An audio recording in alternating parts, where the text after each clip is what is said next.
Your stomach has been empty for 2 days. Not hungry. Empty, the kind of empty that makes your hands shake, the kind that keeps you awake at night. Cold air slips through the cracks in your walls. Rain taps against the roof. You pull the blanket tighter. It does nothing. Then you hear it. The cart. Slow. Heavy. Its wooden wheels grind through the mud outside. You move to the shutter, you look through the gap. The cart has stopped across the road. At your neighbor's house. The door hangs open. Nobody comes out. Nobody speaks. Yesterday they were alive. Today, they are gone. You tell yourself there must be an explanation. People leave. People travel. People disappear. But not like this, not in the middle of the night, not without a word. The cart leaves before sunrise. It carries no grain, no tools, no livestock. Only silence, and somehow that frightens you more. You are poor. You are hungry. But you are still healthy, for now. And by next spring, half the people you know will be dead. You just don't know it yet. You tell yourself it is nothing. People leave. People travel. The world is hard. You pull your blanket tighter and try to forget the cart. Your village is small. 40 houses. 1 church. 1 well. You know every face here. You have known them your whole life. The morning begins like always. Smoke rises from chimneys. Chickens scratch the dirt. A child cries somewhere. The baker shouts a greeting. The smell of bread cuts through the cold. Your mother waves from the doorway. The priest walks toward the church. For a moment, everything feels normal. You are healthy. You are poor. But you are alive. This is your whole world. The fields. The forest. The road that leads to the city you have never seen. You do not know it yet. But this is the last ordinary morning of your life. Status. Healthy villager. The traveler comes at noon. He is thin, pale. His horse foams at the mouth. He will not come inside. He drinks from the well and speaks in a low voice. You lean closer to hear. A sickness, he says. In the south, in the ports. Whole towns silent. Ships drifting with no crew. The dead piled in the streets. You laugh. Quietly. Surely he exaggerates. But the priest does not laugh. His face goes still. He asks the traveler one question.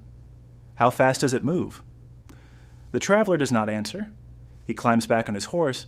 He rides north, away from the city, away from everyone. That night, you cannot sleep. The church bell rings once, then silence. You wait for it to ring again. It does not. Somehow that is worse. You do not know it yet. But the traveler has brought more than a warning. He has brought your death sentence. The only question is when it arrives. Status. Worried survivor. It comes with the rain. Your mother tells you not to worry. The priest says God will protect the village. The baker laughs at the rumors. For a moment, you believe them. None of them understand what is coming. A merchant from the city collapses at the well. His skin is gray. His breath rattles. Black swellings bulge beneath his arms, dark as rotten fruit. You have never seen anything like it. The women carry him inside. They give him water. They press cloth to his head. You watch from the doorway. The smell reaches you first. Sweet. Sour. Wrong. By morning, he is dead. The priest says prayers. The grave is dug fast. Everyone stands far apart. No one says the word out loud. But you all know. It is here now, in your village, in your air, in the water you drank this morning. You scrub your hands until they bleed. You do not know why. It will not matter. You go home. You lock the door, as if a door could stop it. The rain keeps falling. The bell stays silent. Then something strange happens. No one dies for 2 days. Doors open again. People smile. Children return to the streets. Maybe the sickness has passed. Maybe your village was lucky. Maybe the nightmare's over. Then the baker starts coughing blood. The baker is first. He does not open his shop. You knock. No answer. The smell tells you everything. Then the blacksmith's wife. Then their children. Then the old woman who lived by the church. The cart comes back. The same cart from that first morning. You understand now what it carries. You make a rule. Stay inside. Touch no one. Boil your water. Burn herbs at the window. The smoke stings your eyes. But you keep it burning. It feels like control. It is not. Death does not knock. It seeps under doors. It rides on breath. It waits in the hands of the people you love. By the 5th day, 12 are dead. The church bell rings now. Again and again. One ring for each soul. Then the priest stops ringing it. There are too many. The sound would never end. The silence that follows is the loudest thing you have ever heard. Status. Caretaker. You decide to help. It feels noble. It feels human. You carry water to the sick. You bring bread to the dying. You sit with those who have no one left. The village calls you brave.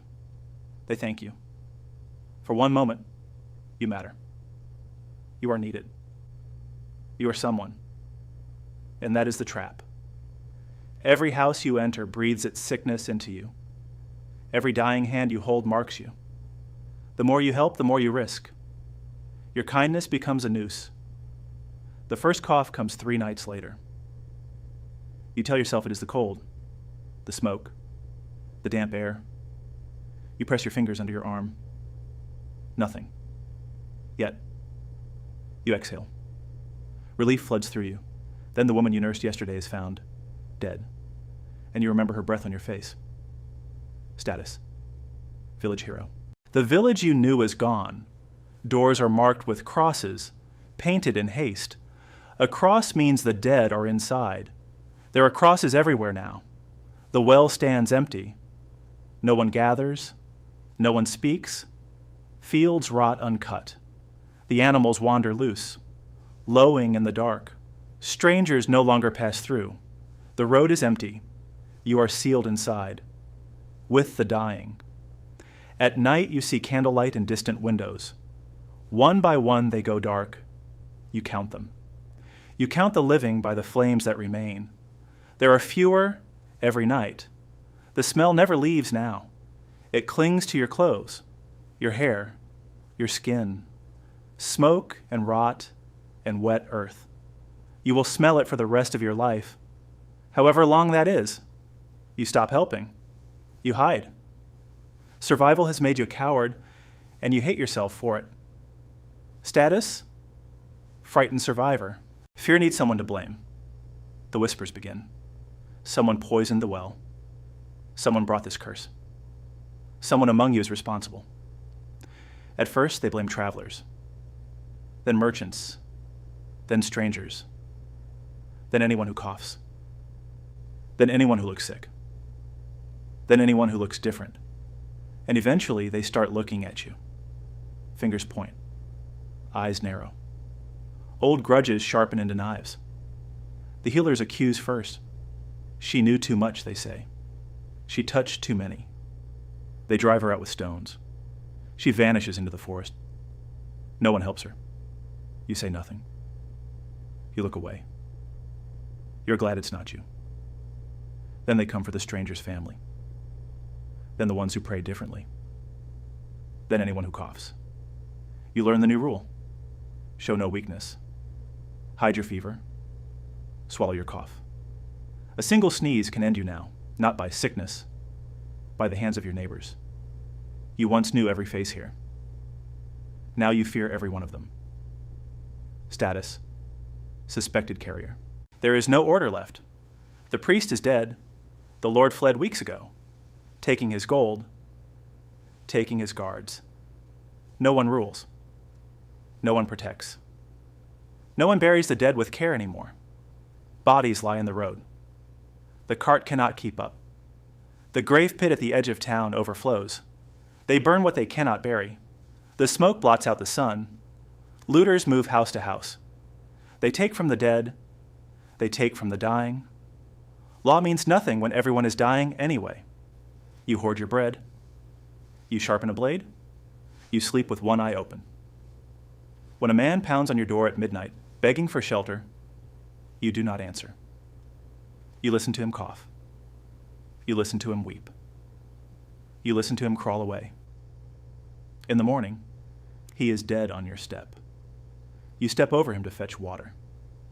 You feel nothing. That frightens you most of all. Months ago, you feared dying. Now you fear surviving, because every day you wake up means another funeral. Status. Outcast. Then it finds the ones you love. Your mother burns with fever. The swellings rise on her neck. You know exactly what comes next. You have watched it 100 times. You hold her hand. You do not let go. The rule was, never touch the sick. You break it without a thought. She does not know you by the end. She calls you by names of people long dead. She reaches for hands that are not there. She is gone before dawn. You would trade every coin, every loaf of bread, every remaining day of your life for one more conversation. There is no priest to pray, no bell to ring, no grave to dig in the frozen ground. You wrap her in your only blanket. You carry her to the pit yourself. You lay her down among strangers. You do not cry. You have no tears left. Grief has burned dry inside you. You walk home alone. The house has never been so quiet. You are the last one left. Status.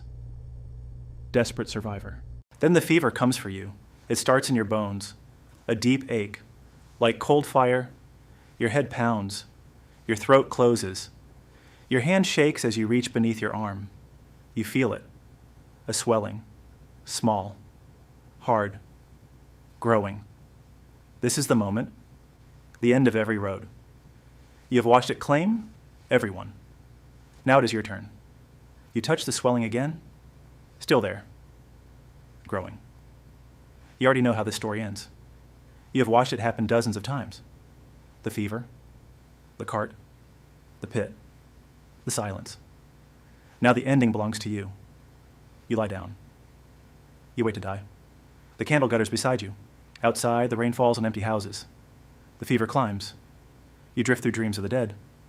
Your mother, the baker, the man on your step. Days pass, or hours. You cannot tell. And then, impossibly, the fever breaks. The swelling bursts. The pain fades. Your eyes open to gray morning light. You're alive. You survived? You should feel joy. But survival is its own curse, because now you must live in the world the plague left behind. You step outside into silence. The village is empty, truly empty. No smoke, no voices, no church bell. Only the wind through open doors, and the creak of the cart no one drives anymore. You walk the road you have known your whole life. Every house holds the dead. Every face you loved is gone. Half the village, half the kingdom, half the world, they will say later. Gone in a single year. You are spared. You do not know why. There is no reason. There is no justice. The plague took the kind and the cruel alike. It took the faithful and the wicked. It simply took. You survived because you survived. Nothing more. You scratch a living from the empty fields. You eat alone. You sleep alone. You speak to no one, because there is no one. The loneliness is heavier than the fear ever was. Status. The last one. Years pass. You grow old. The world rebuilds. Slowly. New people come. New houses rise on the bones of the dead. Children are born who never heard the bell ring for the lost. They do not understand. They cannot. They did not smell the smoke. They did not step over the bodies. They did not lay their mother in a pit of strangers. You carry it alone.